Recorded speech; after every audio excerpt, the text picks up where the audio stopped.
నమస్తే కోసుకుమరి. ఈ యాంకర్ శ్యామల గారు హైదరాబాద్ లో ఆంధ్రప్రదేశ్ రాజకీయం చేస్తున్నారంటే ఏందో అర్థం కాదు.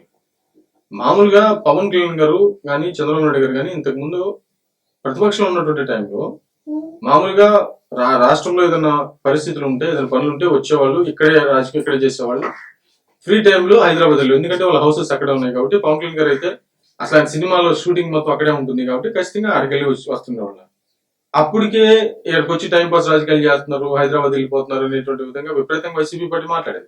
జగన్మోహన్ రెడ్డి గారు ఎప్పుడైతే ఓడిపోయారో ఆయన ఈ తాడేపల్లి నుంచి డైరెక్ట్ గా బెంగళూరు వెళ్ళిపోతున్నారు. ఆయన బెంగళూరు వెళ్ళిపోతుంటే మరి ఇప్పుడు దాని ఏ రాజకీయంగా వస్తుంది అనేటువంటి విధంగా దాని మీద కూడా సోషల్ మీడియాలో మాట్లాడతారు, చాలా మంది సెటైర్లు వేస్తారు, మామూలుగా డిబేట్ లో మాట్లాడుతుంటారు. ఓకే కానీ ఇప్పుడు ఈ శ్యామలా గారి అసలు ఇదే రాజకీయం నాకు అర్థం కాదు. అంటే నాకే కదా ఎవరికి అర్థం కానటువంటి విధానం. మామూలుగా హైదరాబాద్ లో ఆంధ్రప్రదేశ్ రాజకీయాలు ఏంటో అర్థం కాలేదు. ఇప్పుడు ఎగ్జాంపుల్ గా ఈ కోటి సంతకాలు అని చెప్పి ఏదో ప్రోగ్రామ్ పెట్టారు. ఎక్కడ తిరగాలి? ఆంధ్రప్రదేశ్ లో తిరగాలి. కానీ హైదరాబాద్ లో ఏం పని?